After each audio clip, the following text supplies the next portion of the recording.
Hi, welcome to the Bell Performance video blog. I am Eric Bjornstad and I am here today to talk about E15 approval. Now, we've been talking about E15, which is 15% ethanol. We've been talking about it coming to your gas station for quite a while. Well, now it appears that it is indeed on the way. And how we know this is back at the beginning of April. It was announced. The EPA made an official ruling, so to speak.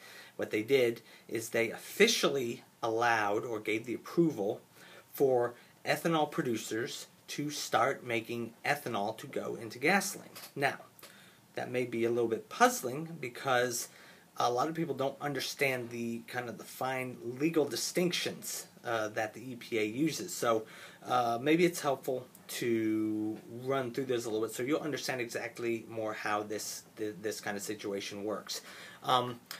Ethanol is considered a fuel additive. On the surface, that seems obvious if you think about it.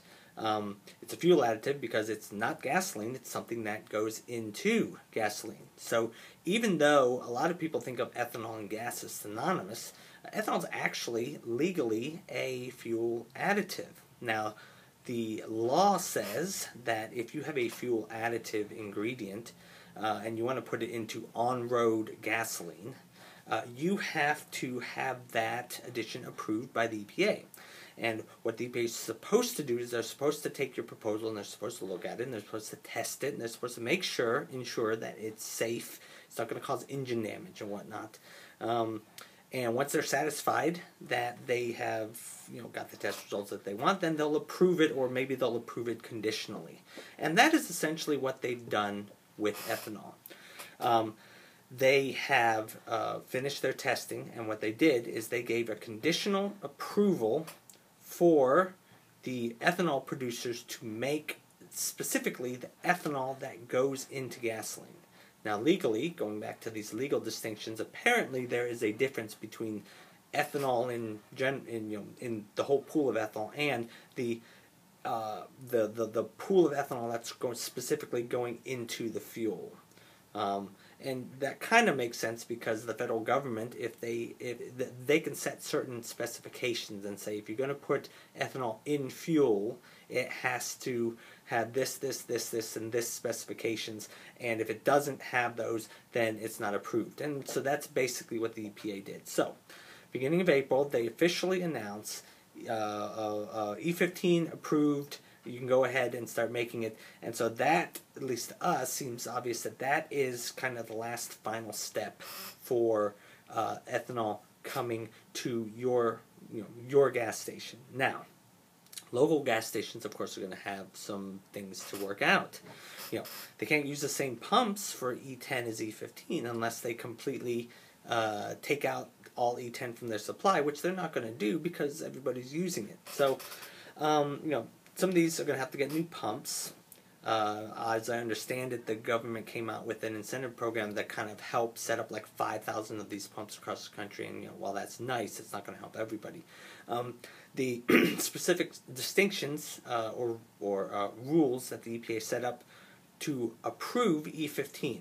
It's not permitted in vehicles that are older than 2001. That's because the older the vehicle, the less likely that it's going to be able to resist the ethanol damage that happens in that engine. It's not approved for off-road use. That means boats, generators, lawnmowers, lawn equipment, the stuff that people put gasoline in. Well, technically, the EPA says you're not supposed to put E15 in those kind of engines. Now, how many people are going to do that? Well, I would imagine quite a lot. And yet I don't imagine that there's going to be any cops, waiting around the corner to take those people to jail when they see them putting ethanol and, E15 into their boat.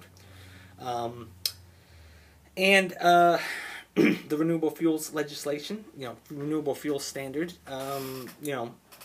one of the reasons that we're switching to E15 is because the renewable fuel standards by law mandates that we have to have 7.5 to 8 billion gallons of ethanol in our nation's fuel supply this year. I would say, given that analysts estimate it's going to be closer to 13 million, I'd say that they're meeting that with flying colors. So, E15, officially approved by the EPA. distinctions to remember: ethanol is actually a fuel additive.